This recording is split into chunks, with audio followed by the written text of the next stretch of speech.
থাকে রব্বুল আলামিন এই পরিমাণ সওয়াব তার নামায় আমলে ফেরেশতাদের দ্বারা লেখাতেই থাকবে। এইজন্য সবসময় প্রশংসা চলবে কার? আল্লাহ তাআলা বলেন ওয়া ইন তাউদ্দু নি'মাতাল্লাহি লা তুহসুহা। হে বান্দা, যদি তোমরা আল্লাহ তাআলার নিয়ামত গণনা করতে চাও তবে তার সংখ্যা নির্ণয় করতে পারবে না। আল্লাহর নিয়ামত গুণে শেষ করা যাবে?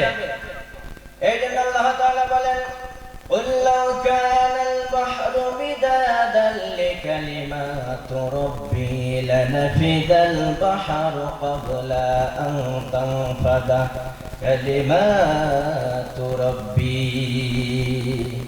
হে নবী, হে বলে দিন, যদি আমার রবের প্রশংসার জন্য সমুদ্র খালি হয়ে যায়, আমার রবের প্রশংসা শেষ হওয়ার আগে সমুদ্র নিঃশেষ হয়ে যাবে। আল্লাহর প্রশংসা শেষ হওয়ার আগে সমুদ্র ফুরিয়ে যাবে, শুকিয়ে যাবে, শেষ হয়ে যাবে। কিন্তু আল্লাহর কালিমা, আল্লাহর দয়া, আল্লাহর মায়া, আল্লাহর ক্ষমতা, আল্লাহর বাণী শেষ হবে না। আল্লাহ তাআলার কত জ্ঞান! হযরত মুসা আলাইহিস সালাতু ওয়াস সালাম এবং হযরত খিজির আলাইহিস সালাতু ওয়াস সালাম সমুদ্রে সফর করছেন। এই সময় নৌকায় সফর করছেন, এক চড়াই পাখি এসে একদিন ফোঁটা পানি খেয়ে উড়াল দিয়ে চলে গেল। হযরত খিজির বলেন, মুসা দেখলেন এই যে চড়াই পাখিটা একদিন ফোঁটা যে পানি খেলো, এই পরিমাণ আমার আপনার এই মহাবিশ্বর সবারই জ্ঞান। আর বাকি যে জ্ঞানের মালিক তিনি কে?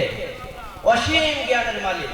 আল্লাহ তাআলা জ্ঞান হলো অসীম, তার দয়া, তার মায়া সবই অসীম।